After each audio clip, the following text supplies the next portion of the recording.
मागा थाने विधानसभा क्षेत्र के अंतर्गत कहीं ना कहीं बोरीवली से एक टनल रोड जो है थाने को कनेक्ट करने से पहले तुम हमारा परमानेंट सॉल्यूशन दिखाओ। लोग भाड़े पे जाने के लिए रेडी नहीं है।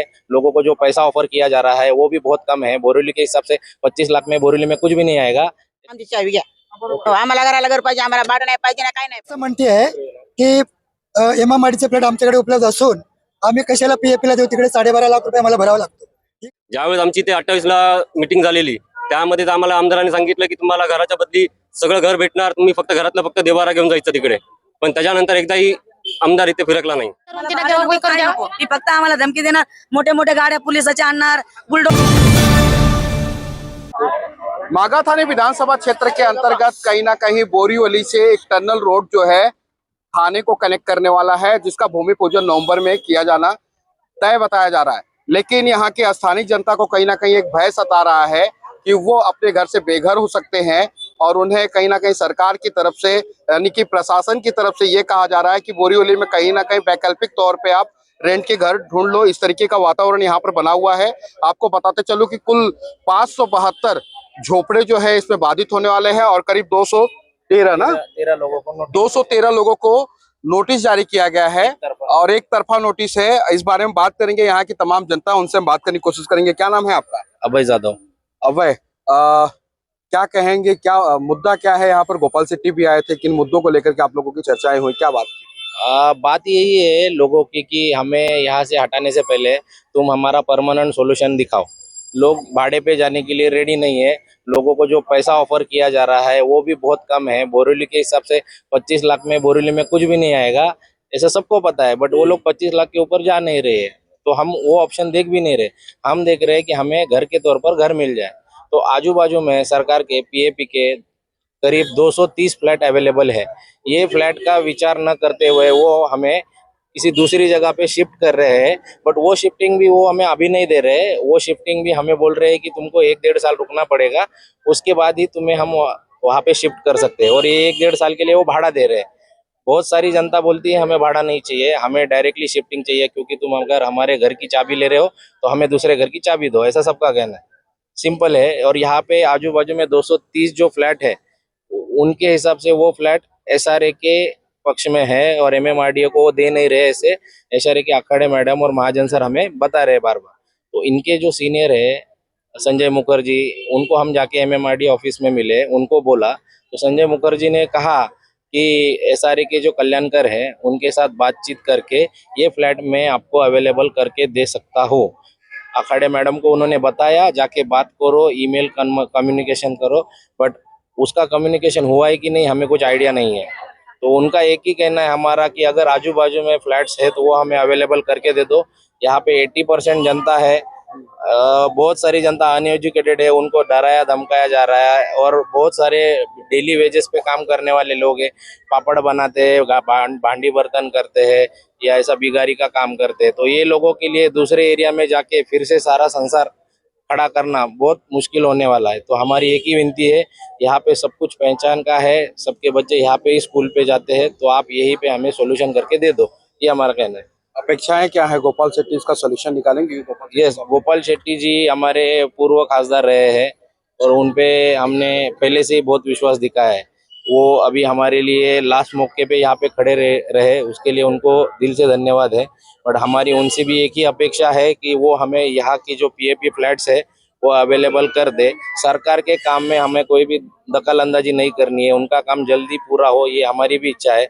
बट वो काम करते समय यहाँ के जो गरीब लोग हैं, यहाँ के जो झोपड़ी वाले हैं, उनको कोई नुकसान ना पहुंचे, उनका कोई घर का नुकसान ना हो और उनको एक न्याय मिले, ऐसी हमारी एक भावना है। यहाँ की तमाम जनता को पीएपी के तहत यानी कि प्रपोजल इफेक्टेड जो भी होते हैं उस तरीके से उन्हें कहीं ना कहीं जो बाधित हैं उन लोगों को घर के बदले घर मिले, वो रेंट पे जाने को तैयार नहीं है। काय बोलणार ताई? आम्हाला घराला घर पाहिजे. घर पाहिजे. तुमची चावी द्या आणि आमची चावी घ्या. आम्हाला घराला घर पाहिजे, आम्हाला भाडं नाही पाहिजे ना, काय नाही पाहिजे. रेंटवर जायचं नाही नाही, आम्हाला नाही जायचं. काय बोलणार? वही हमको घर मांगता है, घर के बदले घर मांगता है, या तो हमको मुबदला भाड़ा दे दो तो हम चले जाएंगे। हम घर के बदले घर ही चाहिए, हम लोग को भाड़ा नहीं चाहिए। घर के बदले घर ही जो आकाड़े मैडम जो बोल रही है ना वो दो बात करती है, दोन गोष्ट बोलतात। की आम्ही तुम्हाला रूम देणार ते आता तिथे गेल्यावर आम्हाला काय भेटणार? तुम्ही उद्या कलेक्टर चेंज झाल्यावर आम्ही कोणाला पकडणार नंतर? तो गेला, हा गेला, त्याला पकडायला, पण आम्हाला ते नाही पाहिजे. आम्हाला घरच्या बद्दलच घर पाहिजे. माझं हे म्हणणं आहे. आम्हाला घरा पाहिजे. आम्हाला आम्हाला सरकारच्या आस्थापित करायचं नाही. नाही करायचं. रोड बनवा पण आम्हाला घराला घर द्या. घरच द्या. घर कुठे इकडूनच पाहिजे? इकडूनच पाहिजे. पीएपीच्या रूम आहेत त्याच्यातले आम्हाला द्या. कुठे आहे आता पीएपीचं घर? कुठे आहे आपल्याला काय? हे काय हे बदलेत ना आता. ते सर्व आहे. बाजूला आहे ते. ऐक ना. सर पीएपीचं आहे माहिती. माझं नाव रवी वरवटे आहे. मी आठ्यातून पीएपीची माहिती काढलेली आहे. आपल्याकडे पेपर आहे आणि पीएपीची जे फ्लॅट आहेत ह्या गणेशनगरमध्ये 95 आहेत, देवलापाड्यात 76 आहे, साई मंदिरमध्ये 26 आहे आणि हरियाणामध्ये 89 आहे, कोडियर मातामध्ये 47 आहे आणि साई द्वारका जे काजूपाड्यात आहे तिथे 86 फ्लॅट ऑलरेडी पीएपीची उपलब्ध आहे. तसा ऑफिसरची माझी चर्चा झाली आणि ते दिलं.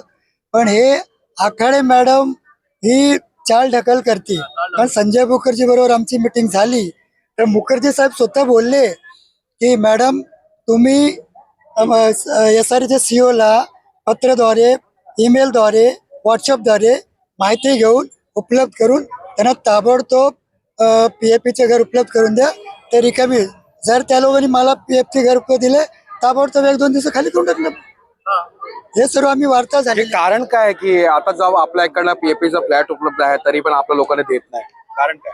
कारण ते असं म्हणते आहे की MMRDचे फ्लॅट आमच्याकडे उपलब्ध असून आम्ही कशाला पीएपीला देऊ? तिकडे 12.5 लाख रुपये आम्हाला भरावा लागतो.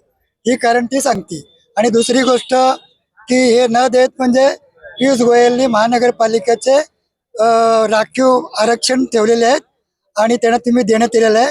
तरी मी PMCचे जो चीफ इंजिनियर आहे अभिजित सवई म्हणून त्यांना भेटलो. साहेब तुम्ही महानगरपालिकेला आरक्षणसाठी काय अर्ज वगैरे केला होता का? मला आम्ही अर्ज काही केलेला नाही म्हणून हे सर्व कॉपी मी झेरॉक्स काढून त्या इंजिनियरला मी दिलं. तर आमचा काय प्रस्ताव नाही. पण हे विषय ते आखाडे मॅडम असं करते. ते पत्र आपल्याकडे आहे आणि आमची पियुष गोयल साहेबांची भेट झालेली नाही. तर हा प्रश्न मी त्यांना विचारत होतो की एमर्जन्सी आम्ही आहे की आरक्षणवाले आहेत? एमर्जन्सी आम्ही आहोत. आता आमच्या इथे डोक्यावरपर्यंत आले आहेत. 11 नोटीस झाले. 11 नोटीस. पोलीस घेऊन बंदोबस्त तोडून टाकणार, पोलीस बंधन तोडून टाकणार. मला आम्ही वैतागलो. कमीत कमी तोडून तरी टाका. आम्ही रस्त्यावर येऊ, मोर्चा करू, आंदोलन करू, उपोषणला बसू, जरंगे पाटील सारखं वागू हक्क मिळेपर्यंत. अजून काय बोलू? बोला. बरोबर. काय आपली अपेक्षा काय ते यांचं? गोपाल शेट्टी पूर्वी खासदार आहेत, त्यांच्यावर विश्वास आपल्याकडे आहे. आम्ही एकदा त्यांच्याकडे गेलो होतो पण नंतर लोक त्यांच्याकडे दुर्लक्ष केलं की गोपाल शेट्टी त्या खासदार नाही आहेत, ते काय करणार असं लोक म्हणजे भरम म्हटलं. तर गोपाल शेट्टी पूर्वी खासदार आहेत, त्यांना सलम झोपडपट्टीचा चांगला अनुभव आहे. केतकी पाडा इकडे सर्व त्यांनी गरीब लोकांना सुकला कंपाऊंड या सगळं मध्यस्थी लोकांना न्याय मिळवून दिलेला आहे.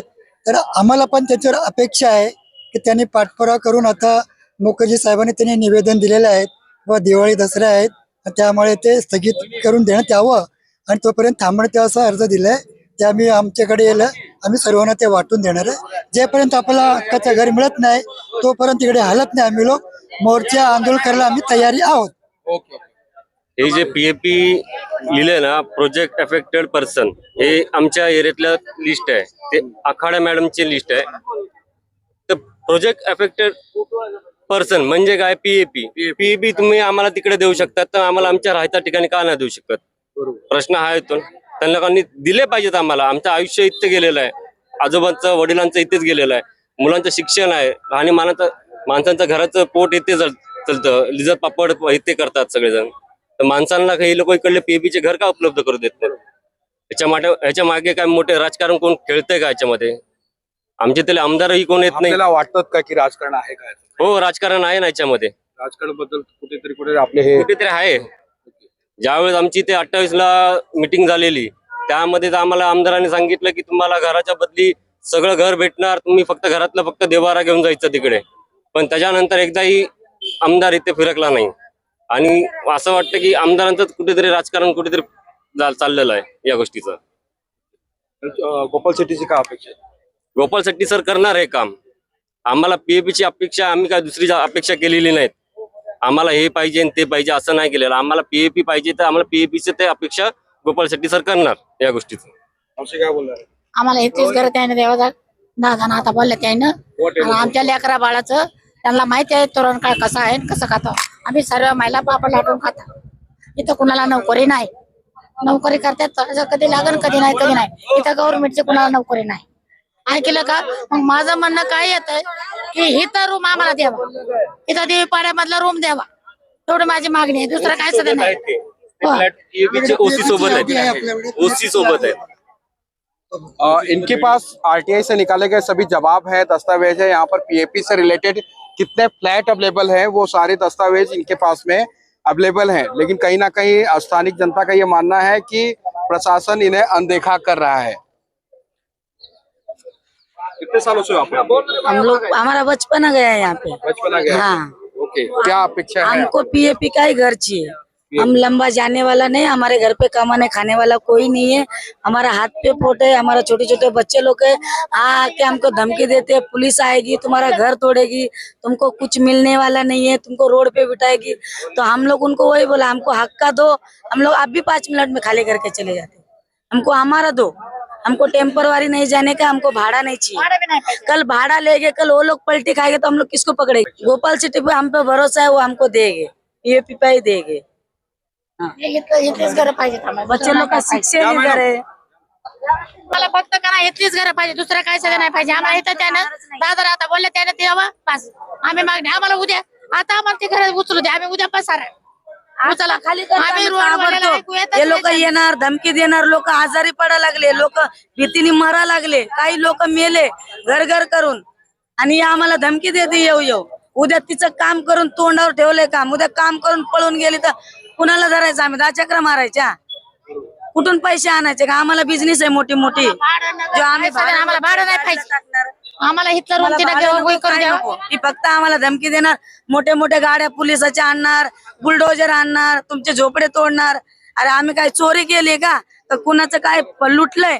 लोगों के मन में एक आक्रोश भी है. आक्रोश के साथ एक भय का वातावरण भी बना हुआ है कि कहीं ना कहीं उन्हें घर से बेघर कर दिया जाए और रेंट पे उन्हें भेजने के बाद वो घर से बेघर हो सकते हैं. इस तरीके का एक कहीं ना कहीं माहौल बना हुआ है. ये भाई साहब ने आरटीआई के जरिए पूरा डिटेल निकाला है कि पीएपी के कितने फ्लैट यहाँ पे आसपास में अवेलेबल है. स्थानीय जनता की मांग है कि जो पीएपी के तहत जो घर यहाँ पर उपलब्ध हैं इन्हें उन्हीं घरों में शिफ्ट किया जाए. और इनका विश्वास कहीं ना कहीं एक अटूट विश्वास गोपाल शेट्टी यानी कि पूर्व सांसद के ऊपर बना हुआ है कि पूर्व सांसद इनकी सूद लेने के लिए यहाँ पर पहुंचे थे और इनकी समस्याओं का कहीं ना कहीं वो समाधान करेंगे.